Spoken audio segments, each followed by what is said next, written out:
अपनी जान कहते हैं, कि हम अपनी जान के दुश्मन को अपनी जान कहते हैं। मोहब्बत की इस मिट्टी को हिंदुस्तान कहते हैं। परम माननीय निर्णायक मंडल के सदस्यों, सभा में उपस्थित सभी गणमान्य व्यक्ति, मैं गौरी शर्मा देश प्रेम और राष्ट्र निर्माण के उपलक्ष्य पर अपने कुछ विचार साझा करना चाहूंगी। आजादी का असली मतलब वही समझ सकता है जिसने कभी गुलामी की हो और हम सौभाग्यशाली हैं स्वतंत्र भारत में जन्म लिया। तो राम मंदिर या बाबरी का पक्ष नहीं मैं लाई हूँ, भारत चीख रहा है, चीख सुनाने आई हूँ। महोदय, अब तो हमारा तिरंगा झंडा भी हमसे पूछने लगा कि क्या बात है भारत, आजकल मैं फहराने से ज्यादा कफन में दफनाने भी काम आता हूँ।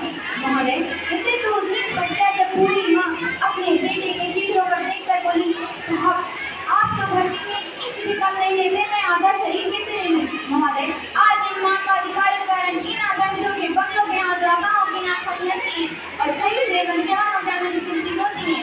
जब एक शहीद हुए जवान की विधवा की बहनें चीख चीख कर कहती हैं कि प्यार भी भरपूर गया, मांग का सिंदूर गया, नन्हे नौनिहालों की लंगोटियां चली गई, छोटी छोटी बेटियों की चोटियां चली गई और आपके हृदय से एक आदमी मरा साहब, मेरे घर की तो रोटियां चली गई।